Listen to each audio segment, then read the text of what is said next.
Welcome to this Writing Center webinar about writing from others' perspectives, embodying a role. I'm Julie, the Online Writing Center director, and I am glad to be talking about this today because it not only applies to multiple ACU online course assignments, but writing and thinking through people who disagree with you, that's a skill that we all need practice with. And so it's a safe place to do that in your courses. And I think there are a lot of applications, specifically because of the political season that is just around the corner if you are watching this live. So today we are going to talk about how to write effectively about concerns from a variety of perspectives and roles, often that are not maybe our own personal beliefs. And then we'll practice applying these ideas using a specific example from Core 115, the Week 6 Assignment 2.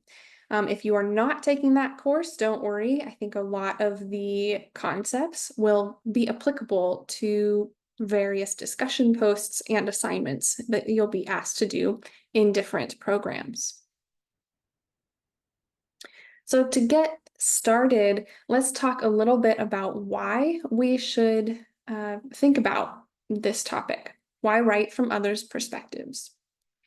So as you'll see in this webinar, it specifically is an essential skill required in specific courses like Core 115. The specific assignment we'll look at is called Here They Stand. It's a secondary assignment after doing a Here I Stand assignment. So this flows nicely in that course. Another course is the Conflict Resolution 632 course. There's an assignment in that course all about setting the stage for negotiation and interest-based negotiation. So, for counselors, negotiators, conflict management, that is a really important workplace skill, and perhaps even out of workplace skill in your marriage, in your relationships, in your parenting.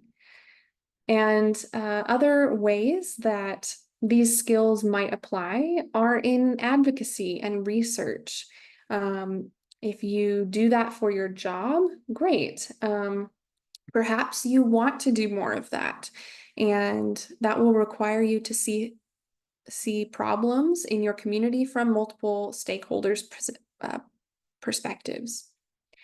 And then something as simple as workplace writing, even school place writing, writing reports, writing emails, these smaller tasks often do require intellectual curiosity and epistemic humility.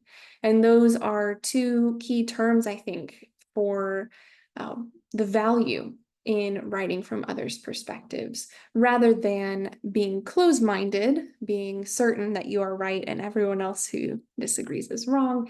And that also requires some epistemic humility, which is a fancy way to say, I could be wrong. I might not know all there is to know about this topic. So all of these are, a good reason to be practicing these skills and apply both in and outside of your school and workplace. So something that is really common in probably all different stages of history, but perhaps, we can see examples of this in our current political state, especially in the United States, where we're very polarized. And so what that means is you are either with us or you're against us. It's a very us versus them mindset. And it's really easy to get swept up into that thinking. Another way of putting it is binary thinking, black and white thinking, where there are two options and that's it. You really boil things down to us versus them. So an example could be, kind of a tame example could be, obviously, the only way to respond was to fire the late employee. So if you're writing about a specific challenge or instance, and you're using words like obviously or the only option, that might be indicative of some binary thinking.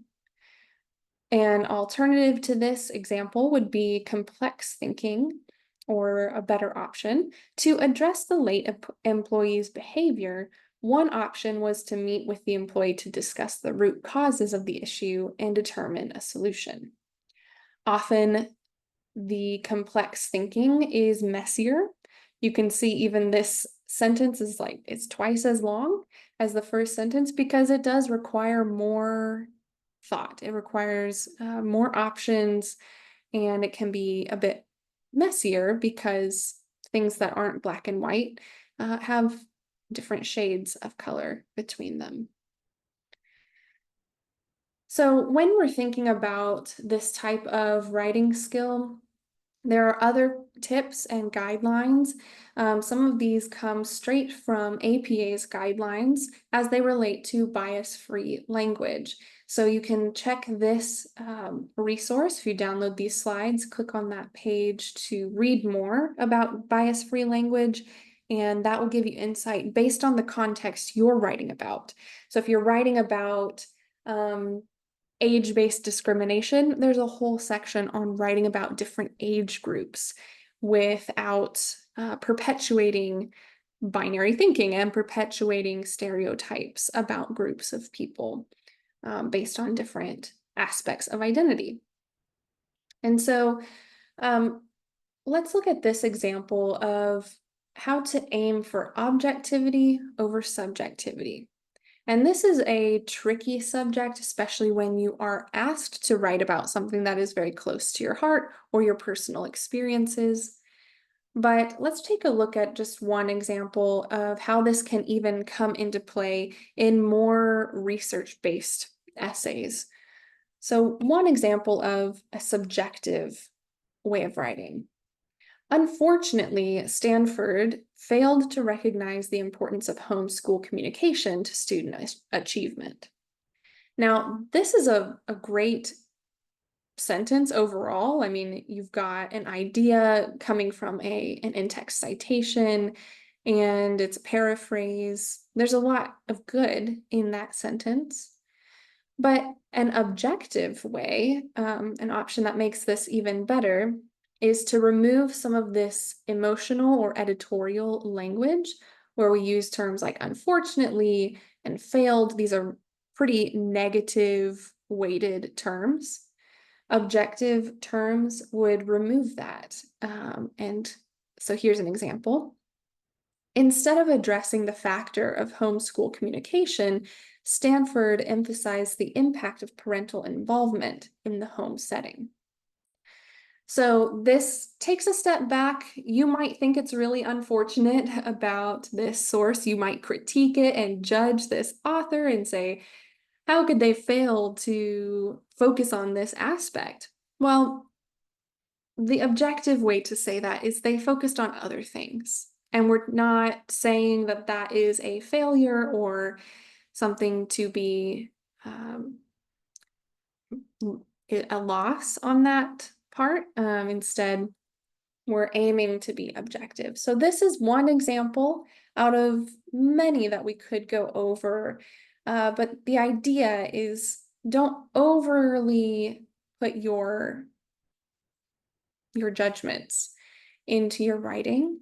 And maybe that's something that you have to take a step back from and do after you've written the first draft, because maybe your first draft is full of statements like, unfortunately, and it's catastrophic what is happening, or this idea is just the worst thing. That's fine if you need to get it on the page, but then in your revisions, one of the lenses to put on is how can I make the word choices and my tone more objective. This is going to make your arguments more effective, especially to critical readers. If a reader is reading your writing and saying, who's to say this is unfortunate, or I disagree that this is a failure, then they're even less likely to be open to your other arguments. So to establish your credibility as someone who's making strong arguments, strong claims, focus on being as objective as you can. Thinking rhetorically for a moment, it's important as you think about presenting other people's ideas to avoid logical fallacies. And you might have heard that term. These are errors in thinking, like almost like misinformation or misleading. And let's look at a couple examples out of a lot that we could choose from. One is the straw man fallacy. This first example says plastic straws are bad for the environment, so anyone who uses them doesn't care about the earth. So this is an oversimplification of a very complex issue of whether it's climate change or global warming or just even the use of plastic. All of these layers have many, many layers to the issue. And so to just oversimplify it completely and then argue basically that that's so dumb, how could anyone think that? Or attack the people that you are saying believe this, you've kind of set them up to fail. So you want to, if you are thinking through someone else's ideas, you want to do better at understanding the layers. Why might someone use a plastic straw, but they might still be very invested in environmental sustainability? But there might be some good reasons for that person to use a plastic straw. And so this is just an example of one logical fallacy to avoid. Another one, very common that we hear about, is the slippery slope fallacy. Let's read this example. If we allow employees to work from home, they'll just watch Netflix all day, so we can't allow flexible work from home options. Okay, this might actually be something you have heard in different offices throughout COVID and post-COVID, but it is basically equating option A to option B, and that's going to lead to C and D. And so we can't do option A because all these things are going to happen. It's another way of oversimplifying, probably, and not realizing that there are more options available. So there are a lot of different logical fallacies. If this is interesting to you, you can read those from the Purdue University's online writing lab. They've got a great list of more types of fallacies and then more examples as well. And these, you might think these are a bit extreme, or of course you won't write those, but it really is easy to fall into these logical fallacies, especially when you're trying to take on a position that you actually disagree with. This is a really challenging assignment, the Here They Stand assignment. So let's take a look at it and brainstorm a little bit how you might get started. Again, if you're not in Core 115 taking this course and this assignment, don't worry. I think we're going to go over a few outlining steps that could still be useful for other assignments. But this assignment in Core 115 is to practice understanding a point of view different from your own. When we're able to approach knowledge with the humility to wonder, what if I'm wrong? We are better equipped to hold our beliefs with greater complexity, compassion, and empathy. So the assignment asks you to engage deeply with a perspective that contrasts your own. So again, you do a Here I Stand video presentation. And in that first assignment, you've already anticipated objections to your viewpoint. You've done the counter-argument work. Now your task is to create a well-reasoned, passionate, and respectful written response representing those opposing views. Your goal is to ensure that the opposition's standpoint is presented as convincingly as possible, utilizing a combination of experience, testimony, and logic to construct a compelling argument. So again, that's where we want to avoid logical fallacies, avoid binary thinking, and overly subjective language. So the assignment is already outlined for us with the introduction, even the word count required, the thesis statement, evidence, and conclusion. So let's go over each of those aspects in a moment. We have the final word count between 500 to 750 words, 500 to 750 words. The assignment itself says do not represent the opposing view by oversimplifying or distorting their arguments. So that's a logical fallacy of the straw man, which you might remember because I used the straw example of the plastic straw. Then you will need to cite 3 sources at least and use APA. Okay, so for the rough draft, let's talk about the intro and thesis. The introduction needs to start by drawing your audience into the conversation.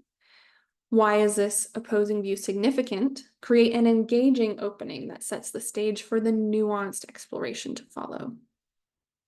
Okay, so let's go over one example, and let's just say that this would be a rough draft. Maybe these are some of your initial ideas, and you've just jotted them down. Your introduction could begin like this. When moving or redecorating your home, it may be tempting to go to IKEA and become enamored with the maze of well-designed room decor and furniture available. However, there are many drawbacks to the IKEA model for home furnishings, and it is important to carefully consider the consequences of buying IKEA furniture. Notably, IKEA furniture requires the customer to transport boxes, often bulky and heavy, assemble the furniture based on complex and sometimes confusing diagrams, and does not last as long as other furniture options. So I just made up this citation. Okay, all of this is made up. This is assuming that maybe my Here I Stand video was all about why I do like IKEA furniture. So this would be my response from the opposing viewpoint. Now, a thesis statement is usually one sentence, but it clearly articulates the central argument of the opposing side. What exactly do they believe or argue against your original stance? Ensure this thesis is precise and unambiguous. We could sum up this idea saying IKEA furniture could be an affordable and trendy option, but the drawbacks outweigh the benefits.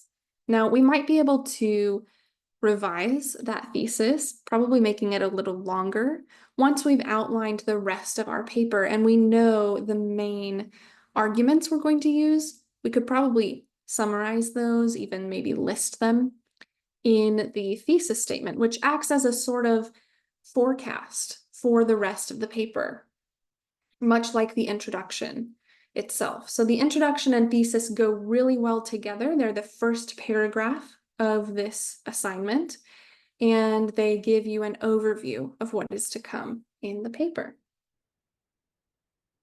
I feel like having this little note is important. The opinions of this example do not necessarily reflect those of me or the Writing Center. This is just an example. All right, so the next part of this assignment is all about evidence. So the first area of evidence is about experience. Share a compelling story or example from real life that the opposition might use to support their viewpoint. So you can make this up, but try to make it sound reasonable, like this is an actual experience someone who holds this view might have had. So one example, I accidentally assembled the TV stand wrong, wasting valuable time and resulting in an imperfect end result. So this isn't a full paragraph yet, but maybe that is one of the key experiences that I would use in this section of the paper, building those paragraphs around these main ideas. The second type of evidence required is testimony. How is that different than experience? Well, it says include authoritative quotes or references from credible sources that back the opposing argument. Be sure to accurately represent those sources without misrepresentation. So here's an example. Environmentally, IKEA is, quote, the largest buyer of wood on the planet, end quote, which has negative impacts on forests around the world. Okay, so we would probably need to continue that evidence or analysis of that evidence by giving maybe another detail from that source or another source and showing what exactly are the consequences of IKEA's business practices environmentally. And that way we would avoid misrepresentation. Lastly, logic. Present logical reasoning that the opposition could use. How do they connect the dots? This should be a critical analysis, not a superficial overview. Here we could say the time and effort required for at-home assembly and the need to replace furniture more often than traditional sturdier furniture adds up over time, ultimately leading to IKEA being a less than ideal option. So this is an example of one logical reasoning that you could use to back up as evidence. So before we close out, this does not include other aspects from the assignment like the conclusion. So in the conclusion, we're supposed to summarize the opposing arguments and bring your essay to a coherent close. Reflect on the strength of the opposition's stance and why understanding it is crucial for a fuller grasp of the issue at hand. That is a really good way to end any argument is why is this issue significant? Why is understanding the different layers of the issue important? Because I can guarantee you it's going to be the case for any topic you are discussing or writing about. So this is a really helpful start to how you might go about this particular assignment. But also, if you have an outline like this in your assignment, it can be helpful to just pull up our template, our APA template, and plug in the instructions and then start drafting your response right under each element from the assignment. That way you can remember what it is you're supposed to do in each section, and make sure you stay on track. Especially for something that has a word count next to it, that might be really helpful to keep it right there in front of you while you're writing and then take it out before you finalize the draft. Now, the Writing Center can support you with all of these things, even if you came with something slim, like an outline. I have a bare bones example or idea of where I'm going with this assignment, but I need some help with crafting the paragraphs, making sure I'm not falling into these logical fallacies, and I'm maintaining an objective tone, which is important for APA style. Maybe you want some help with your APA citations. All of these aspects you can bring to the Writing Center and ask a tutor. So that's about it for this webinar. We have a lot of other upcoming webinars. If you are watching this live, our next one is a live event called a live edit, where our doctoral writing specialist will go over a dissertation draft from either our EDD or DNP students. This can be a really helpful session to attend and ask questions in an informal workshop type setting. Next, we have also on Tuesday the 3rd, writing a compare and contrast paper, recommended practices. This is a similar webinar to today's, where you look at different aspects of compare and contrast essays or assignments that require that skill, and some tips for how to do that effectively, maybe some things to avoid as well. So I recommend that webinar and more. Here are some reminders about making a Writing Center appointment. You can make an email asynchronous appointment or a Zoom appointment. Zoom appointments are particularly helpful for when you haven't really gotten started on an assignment and you want some help outlining, brainstorming, getting started. You can make 2 appointments per week. If you do make an appointment, make sure you schedule your appointment in our schedule, which is called WC Online. And that will reserve your time. You'll receive a confirmation email. And then anytime before the appointment, make sure you upload your paper. Again, unless it is a Zoom appointment and you notify the tutor, hey, I don't have anything yet. Especially if you are making an email asynchronous appointment, we need you to upload something so that we can give you some feedback on your work. Download our APA course paper template. We have an undergraduate simple APA template. Download that to your computer, and that will help you make sure all of your assignments are formatted correctly in APA.